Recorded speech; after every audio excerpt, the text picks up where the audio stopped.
रेशनच्या तांदूळाचे इडली, सांबार, डोसे, आप्पे आपल्या सर्वांना आवडतात। पण आज आपण असा हा चमचमीत बघताक्षणी खावासा वाटणारा रेशनच्या तांदूळाचा मसाले भात कसा बनवायचा ते पाहणार आहोत। यामध्ये आपण कोणतेच पावडर मसाले न वापरता अगदी बेसिक साहित्यामध्ये हा भात खूप चविष्ट तयार होतो। खाल्ल्यानंतर पण लक्षात येणार नाही की हा रेशनच्या तांदूळाचा मसाले भात आहे। नमस्कार, स्वागत आहे तुमचे वैशालीज किचनमध्ये। तुम्हाला माझ्या रेसिपी पाहायला आवडत असेल तर व्हिडिओला लाईक आणि चॅनलला सबस्क्राईब करायला विसरू नका। चला तर मग वेळ वाया न घालता रेसिपी सुरू करू। हा मसाले भात बनवण्यासाठी गॅसवरती पातेलं ठेवलं, 2 मोठे चमचे तेल घातलं। तेल चांगलं गरम झालं की अर्धा चमचा मोहरी घातली। मोहरी छान फुलल्याच्या नंतर 2 तमालपत्र तुकडे करून घातले। सोबत यामध्ये 1 मोठा दालचिनीचा तुकडा, 2 लवंग आणि 2 मिरे यामध्ये घातले। कमी तिखट असलेल्या 2 हिरवी मिरच्या बारीक चिरून घातल्या। आता यामध्ये अद्रक, लसूण आणि जिऱ्याची पेस्ट घालते। साधारण 7 ते 8 लसणाच्या पाकळ्या, 1 मोठा आल्याचा तुकडा, अर्धा चमचा जिरे एकत्र कुटून मी याच्यामध्ये घातले। फोडणी करताना गॅसची आच मध्यम ठेवायची, त्यामुळे मसाले व्यवस्थित भाजतात। याला चांगलं मिक्स करून घ्यायचं। अर्धा मिनिट ही फोडणी मी अशीच परतून घेतली।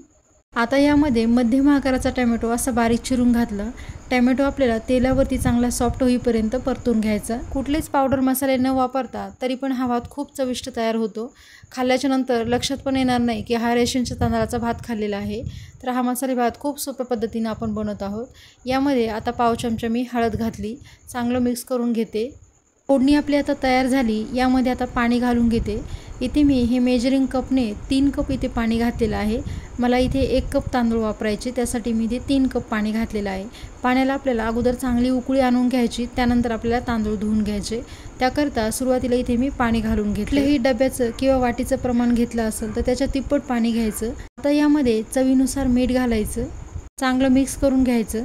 हाय फ्लेमवरती पाण्याला चांगली उकळी आणून घेते, तोपर्यंत आपल्याला तांदूळ पण धुवून घ्यायचे आहे। इथे मेजरिंग कपने 1 कप मी इथे तांदूळ घेतलेले आहे। हे रेशनचे तांदूळ आहे। तुमच्याकडे रेशनचे तांदूळ नसेल तर तुम्ही या जागी कोलम पण वापरू शकता। कोलम तांदळाचा पण भात खूप छान होतो अशा पद्धतीमध्ये। 1 कप तांदळासाठी 3 कप पाणी आपण उकळी आणायला ठेवलं। सोबत यामध्ये थोडेसे शेंगदाणे घातले। हे तांदूळ आपल्याला 1-2 पाण्याने स्वच्छ धुवून घ्यायचे।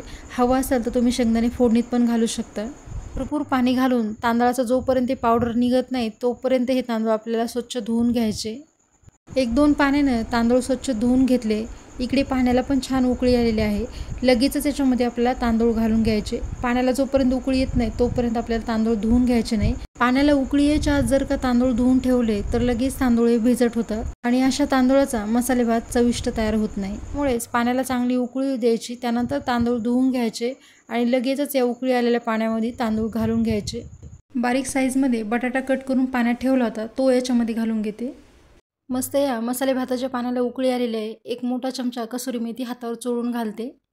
कसुरी मेथीमुळे मसाले भाताला खूप छान फ्लेवर येतो। नक्की एकदा ट्राय करून बघा। झाकण न ठेवता एक 4-5 मिनिटासाठी हा मसाले भात आपण असा शिजवून घेतला।